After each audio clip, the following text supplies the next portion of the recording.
Hello বন্ধুরা, আজকে ধানতেরাস এবং দীপাবলির অনেক ভালোবাসা সবাইকে।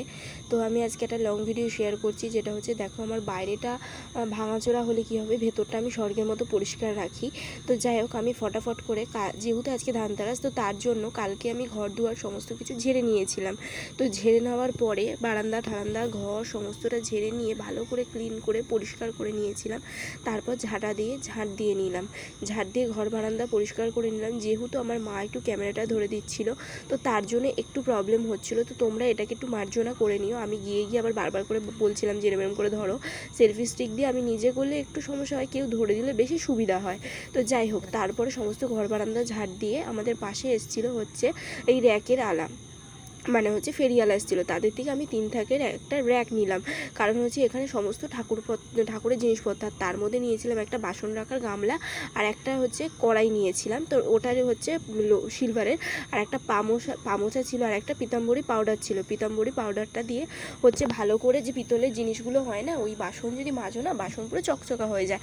তার মধ্যে যেহেতু আজকে একটা ধানতেরাস, তার জন্য যে ওই কড়াইটা, আর এখানে হচ্ছে একটা কচ্ছপ কিনে নিয়েছিলাম। তো তোমরা তো দেখতেই পাচ্ছ যে আমি এই কচ্ছপটা আমার খুবই ইচ্ছা। তা আমি আরেকটা বলেছিলাম পিতলের ঘট, সেটা আনতে উনি ভুলে গিয়েছিলেন। তো তার জন্য আমি কি করব, আমি এইগুলোই কিনে নিলাম। যেহেতু আজকে ধানতেরাস, তার মধ্যে দেখো আমার দরজাটায় রং করা ছিল না, আমি দরজাটার রং ঠং করে নিলাম। তারপরে সকালবেলা ঘুম থেকে উঠে ফ্রেশ হয়ে দুটো বিছনার চাদর পেতে, বালিশের কাভার টাভার সমস্ত কিছু কেচে ধুয়ে নিয়েছিলাম কালকে।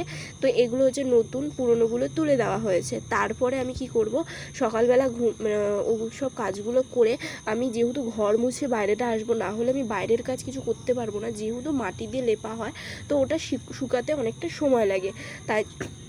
তার জন্য টিভির উপর টুপর যা সমস্ত ছিল, আমি সমস্তটা ভালো করে ঝাড় দিয়ে পরিষ্কার করে নিলাম। তো পরিষ্কার করার পরে এবার টিভির ওপর ঠোপর যা রয়েছে, টিভির টেবিল সমস্ত কিছু ক্লিন করে নিলাম। আর ওই যে দেখতে পাচ্ছ ওই র্যাকে ওই ঝুড়িটা কিনেছিলাম ওই যে বাসন রাখার জন্য, আর ওখানে সমস্ত ঠাকুর বাসন রাখার জন্য আমি ওই জিনিসগুলো কিনেছিলাম, ওই র্যাকটা কিনেছিলাম। কারণ ঠাকুর বাসন রাখা আমার জায়গা আছে, তাহলেও যেন মনে হয় ঘরেতে একটা একটা করে, আমি খুব জিনিস কিনতে ভালোবাসি। যখনই টাকা পয়সা থাকে হাতেতে, আমি একটা একটা করে জিনিস কিনে নিই। তো এবার একটা ইচ্ছা আছে, খুব মিনি শোকেস অর্ডার দিয়েছি। তো ওটা হয়তো ওই কিছুদিনের মধ্যে, হয়তো 2-3 সপ্তাহ পরেই নিয়ে আসবো। তো ওটা আমার খুব ইচ্ছা। তারপরে দেখো ভালো করে ঘর বারান্দা সকালবেলা ঘুম থেকে উঠি আগে ঝাঁটফাট দিয়ে নিলাম, ঝাঁট দিয়ে পরিষ্কার করে নিলাম। তারপরে জানোই তো আমাদের যেহেতু মাটির ঘর, তার জন্য গোবর আর কাদা দিয়ে আমি লিপি। তো গোবরটা সবাই বলো, গোবরের তো একটা কাহিনী আছে জানোই সবাই, যে আমি গোবর ধরতে একটু ঘৃণা পেতাম। তো যাই হোক, এখন আর কোনো ঘৃণা লাগে না, এখন অভ্যাস হয়ে গেছে গোবর দিয়ে মোছা, গোবর আর কাদা দিয়ে। তো যাই হোক, গোবর আর কাদা দিয়ে মুছলে না ঘরটা খুব সুন্দর ক্লিন লাগে। তারপর ভালো করে এক এক করে পুরো একদম, যেহেতু দেখো আমাদের এখানটা আমি সিমেন্ট দিয়ে মুছি, সিমেন্ট দিয়ে মুছলে বেশ ঘরটা আরও বেশি পরিষ্কার থাকে বা আরও বেশি খটখটা লাগে। তো সিমেন্ট ছিল না, যেহেতু শেষ হয়ে গিয়েছিল, তো তার জন্য কাদা মাটি আর হচ্ছে গোবর দিয়ে পুরো ঘরটাকে আমি লিপে নিলাম। তো লিপে নেওয়ার পরে তারপরে এক এক করে পুরো ঘরটাতে দেখতেই পাচ্ছ, যেহেতু মাটির ঘর একটু আনাচে কানাচে প্রবলেম হয় মুছতে। তো তারপর আমি কি করব, আমি ঝটঝট করে সমস্ত কাজগুলো করে নিলাম। আর অ্যাকচুয়ালি কী জানো তো, মেয়েরা যদি সবসময় ঘর পরিষ্কার করে রাখা, এটাই হচ্ছে কর্তব্য। তারপরে যাই হোক, আমি জানোই তো, এবার কি বলো তো, আমি যে ভয়েস দেবো না, আমি একটুও সময় পাইনি গো এত কাজের মাঝখানে। তো তোমরা এটা নিয়ে কেউ কিছু মনে করো না, কারণ হচ্ছে ভয়েস দিয়ে কাজ করা একদমই সম্ভব না। তো তার জন্য ভেবেছিলাম যে ভিডিওটা আগে এডিট করে নেবো, করে নিয়ে তারপরে ভয়েস দিয়ে সমস্তটা বলে দেবো। তো তারপরে ঘর বারান্দাটা সমস্ত মুছলাম। আর ওদিকে হচ্ছে মা বললো যে একটুখানি বাবাকে টিফিনটা দিয়ে দিতে, আমি ঝটঝট করে বাবাকে একটু টিফিনটা দিয়ে দিলাম। বাবা আবার বাজার থেকে এসে ওই ঘরে একটু শুয়েছিল, কারণ হচ্ছে শরীরটা ভালো লাগছিল না। তো জানোই তো যে বাবার এমনি শরীরটা খারাপ, তোমাদেরকে আমি বলেছিলাম সেই কিছুদিন আগে একবার মনে হয়। তো যাই হোক, না বলে আমি বলছি। তো তার জন্য বাবা আবার শুয়ে পড়েছিল। আর কালকে রাত্রেবেলা আমি কি করেছিলাম জানো তো, সমস্ত কিছু পরিষ্কার টরিষ্কার করে, আমাদের যে বাইরের দরজাটা আছে সেটাকে রং করা হয় না, তো ওটা না টিনের দরজা। তা আমি বলি কি, যে নিচটা যখন সুন্দর ডিজাইন টাইপের করা টিন, তাহলে উপরটা একটু রং করে দিই, দেখতে ভালো লাগবে। আর আমাদের এদিকে এবার হচ্ছে আমি কি করলাম, এবার ওই মাটিটা না একটুখানি আমাদের এই মানে ইয়ের মাটিটা একটুখানি হেবড়ো খেবড়ো আছে, ওটার জন্য না মানে সিমেন্ট করার আগে দোড়মুচ করলে তখন এটা ঠিকঠাক হয়ে যাবে। তো তারপরে দেখো আমি কি করলাম, সমস্ত মাটিটা, আর যেহেতু এখানে একটু উইয়ের প্রকোপ আছে তো তার জন্য এই প্রবলেমটা হয়, জানো তো, যতই তুমি মোছো না কেন সেই ভেতরে ওরকম গর্ত গর্ত হয়ে থাকে। তো কত কাদা মাটি দিয়ে মোছা হয়েছে, তো মোছার পরে আমি তারপরে কি করলাম, ঘর বারান্দা সমস্তটা ক্লিন করে মুছে নিলাম। তারপর আমি কি করলাম, আমাদের যে বাইরেটা রয়েছে দূরের সামনেটা, ওখানটাও মানে এত আমাদের বাড়িতে জল জমে, 1 হাঁটুর উপরে জল হয়ে যায়। তো সেখানে কি করার আছে বলো, কিছু করার নেই। তো যার জন্য আমি কি করব, হচ্ছে পুরো বস্তা ছিল সেখানে তুলে ভালো করে মুছে নিলাম ওই জায়গাটা। তারপর স্নান করে এলাম, স্নান করে এসে আমি একটা অ্যালোভেরা জেল ইউজ করি, ফটাফট অ্যালোভেরা জেলটা ইউজ করে নিলাম। তারপর হচ্ছে এই হচ্ছে আমার বারান্দার আমি খাটফাটগুলো পরিষ্কার করে নিয়েছি। আর এই যে আমি বললাম না দরজাতে রং করেছি, এই টিনের দরজাটা রং করে ব্লু কালার করে দিয়েছি। আর এই হচ্ছে আমার বিছনা, আমি এই বিছনাতে আমি আর মা দুজন মিলে ঘুমাই। আর হচ্ছে বাবা দাদা ওরা সব ঘরেতে শোয়। তো তারপরে হচ্ছে কেন, কারণ আমার বারান্দার খাটটা খুব ভালো লাগে তার জন্য। তো তারপরে দেখতেই পাচ্ছ আমি সুন্দর করে আমার যতটুকু মানে প্রয়োজন আমি সুন্দর করে আমার ঘরটাকে সাজিয়ে নিয়েছি। আর দেখবে ঘর পরিষ্কার থাকলে না যেন খুব ভালো লাগে। আর ওই যে পাপোশটা কালকে কিনেছিলাম না, সেটাকেও কালকে আজকে পেতে দিয়েছি। তো তারপরে ধানতেরাস উপলক্ষে দেখতেই পাচ্ছ একটা কচ্ছপ কিনেছি। তো আমার খুবই ইচ্ছা ছিল অনেক দিন ধরে কিনবো। আর এদিকে দেখো ফুল, বেলপাতা, দুব্ব, তুলসী পাতা সমস্ত কিছু নিয়ে চলে এসেছি।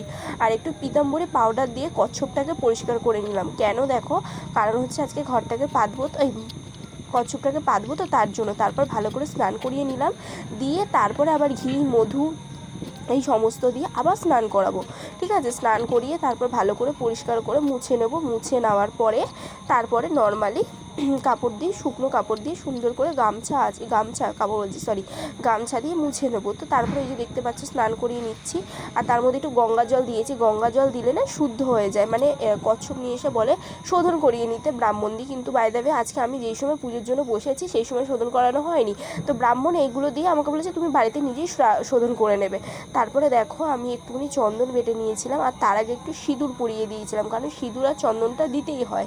তো তারপরে দেওয়ার পরে আমার তারা মায়ের চরণ ছিল, সেখানেও সিঁদুর পরিয়ে দিলাম। তো সিঁদুর পরানোর পরে তারপর হচ্ছে আমার যে ফুলের ঝুড়িটা ছিল সেটার উপরে আমি ভালো করে সমস্ত ফুলগুলোকে চন্দন দিয়ে নিলাম, দিয়ে শিব ঠাকুরটাকে সাজিয়ে নিলাম, শিব ঠাকুরটাকে স্নান করালাম। আর আমার হচ্ছে একটা রূপোর খড়ম আছে, ওটা হচ্ছে আমাদের গুরুদেবের জন্য, সেটাকেও ভালো করে ক্লিন করে প্রত্যেক দিন পরিষ্কার করতে হয়। জানো তো, আমার পুজো দিতে দিতে মানে 1.5 ঘন্টার উপরে লেগে যায়। যেদিন সময় না পাই মাকে বলি মা তুমি দিয়ে দেবে, তো মারও অনেক দেরি হয় বলে আমি ম্যাক্সিমাম প্রত্যেকদিন পুজোটা দিয়ে দিই। তো তারপরে সমস্ত সাজিয়ে নিয়ে আমি তাড়াতাড়ি করে ঝরঝর করে পুজোটা দিয়ে নিচ্ছি। আর ওদিকে ঘরটাকেও বসিয়ে দিয়েছি, ওদিকে হচ্ছে কচ্ছপটাকেও বসিয়ে দিয়েছি। তো ওটা বসিয়ে দেওয়ার পরে ওটাকে পুজো করে নিয়ে মায়ের পায়ের কাছে ওটাকে রেখে দিয়েছি। পায়ের কাছে না, অ্যাকচুয়ালি মায়ের ওখানে মানে বলেছে যে লক্ষ্মী ঠাকুরের মানে পায়ের সামনেটা করে ওখানটা বসাতে। তো ওখানটা বসিয়ে সমস্ত ভালোভাবে পুজো দিয়ে নিলাম। তারপরে দেখো আমি আমার যে প্রদীপ রয়েছে সেই প্রদীপটাকেও আমি হচ্ছে ওই যে আমার দেখতে পাচ্ছি ওই যে কচ্ছপ, আর ওখানে হচ্ছে আমার ঘট রয়েছে, তো ঘটের পাশে বসানো হয়েছে, মায়ের পায়ের কাছে অ্যাকচুয়ালি না। তো তারপরে ভালো করে মাকে আরতি করে নিলাম। আরতি করার পরে ধূপ দ্বীপ জ্বালিয়ে পুরো সুন্দর করে আরতি করে নিয়ে তারপরে দেখো মায়ের মুখটা কত সুন্দর লাগছে। আর আমি সম্পূর্ণ এরকম সাজিয়েছি, কিন্তু দুঃখের বিষয় যেহেতু বাবা আজকে বাজারে যেতে পারিনি, তার জন্য আমি আজকে আর মিষ্টি ফল আনতে পারিনি, কালকেও মিষ্টি ফল দিয়ে পুজো দিয়েছি। তো যাই হোক, তো ঠাকুরের সব দিনই সমান। তো তারপরে সমস্ত পুজো পাঠ করে আমি তাড়াতাড়ি করে উঠলাম, উঠে আবার দাদা চলে এসেছিলো কাছ থেকে, তো ওকে একটু খেতে দিলাম। খেতে দিয়ে আমার আরও বাইরে অনেক কাজ ছিল, সেগুলো করা হয়নি, তো সেগুলোকে আবার করে নিলাম। করে নিয়ে আমি আবার আজকে যেহেতু কালকে 14 প্রদীপ, সেই প্রদীপের জন্য মানে প্রদীপ মাটি আনতে গেছি, প্রদীপ বানিয়েছি, সেই ভিডিওটা কালকে তোমাদের সাথে শেয়ার করবো, অবশ্যই একটু ওই ভিডিওটা দেখে নিও। তারপর আমাকে জানিও যে আমি কেমন ভিডিওটা করেছি। তো যাই হোক, এখন টাটা, এই ভিডিওটা কিন্তু দেখতে ভুলো না।